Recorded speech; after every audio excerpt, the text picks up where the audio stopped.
Dia a dia da economia. Com Miriam Leitão. Muito bom dia para você, Miriam Leitão. Bom dia, Milton. Bom dia, Cássia. Bom dia, ouvintes. Bom dia, Miriam. O governo, a equipe econômica, vai enviar ao Congresso 2 projetos de lei para evitar aquele rombo no orçamento de 2026, substituindo o MP que tinha caducado lá no Congresso Nacional. Queria ouvir de você sobre essa estratégia com a apresentação de 2 projetos distintos agora. Na verdade, Milton, são 2 projetos distintos, mas é o mesmo projeto que caducou lá atrás. Porque num dos projetos vai medidas de aumento de arrecadação, de novo, com aquilo que a gente está falando aqui já há algum tempo, que nosso ouvinte está cansado de ouvir falar, que é aumentar a taxação sobre as bets, as casas de apostas online. Aumentar a taxação das fintechs grandes. O que ficou diferente? O governo não incluiu o tema mais polêmico, que teve mais reação, que foi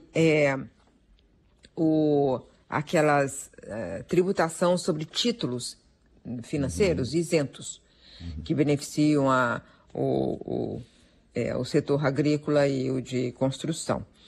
E também outros títulos que têm incentivo, tem isenção, mas uma taxação menor. Então, isso não foi incluído. Aliás, a Luciana Casimiro, que trabalha comigo, ouviu a Juliane Furna, da Universidade Federal Fluminense, e ela gosta da ideia de fazer duplo projeto. Eu já falo do segundo, mas acha um erro abandonar a ideia de tributar os títulos isentos. Outros falaram isso, inclusive Valor hoje chama atenção para essas letras de crédito, porque elas produziram uma coisa que é o seguinte, porque elas são isentas, trouxeram tanto papel para dentro, investindo nelas, que isso provocou uma distorção na estrutura dos títulos no mercado financeiro. Mas eu estou respondendo a você sobre a proposta do governo. Então, uma é reapresentar, em parte, as medidas de aumento de arrecadação. E o outro lado são medidas de corte de gastos, né? Então, eles vão fazer o corte de gastos separado do aumento de despesas. Um dos cortes de gastos é limitar o uso de crédito tributário. A empresa tem um crédito tributário, então ela usa isso para pagar imposto, mas aí tem um limite.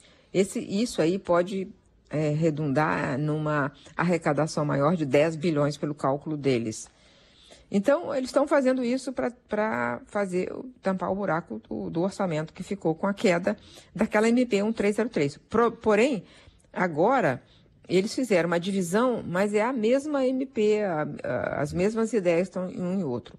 Qual é a vantagem, Cássia? O que o governo quer é que não caia sem análise de mérito, ou seja, o Congresso vai ter que dizer se ele é contra aumentar a tributação sobre as casas de apostas, levando-se em conta que elas estão com ganhos bilionários.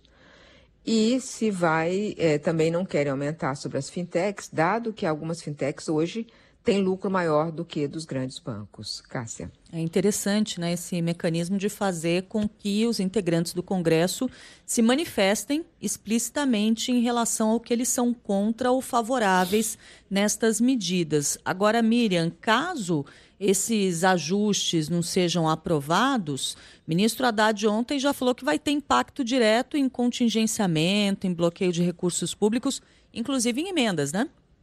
Emendas. E quando perguntaram lá no Estúdio I sobre 7 bilhões de corte de emendas, contingenciamento, ele falou que pode ser maior do que isso, né?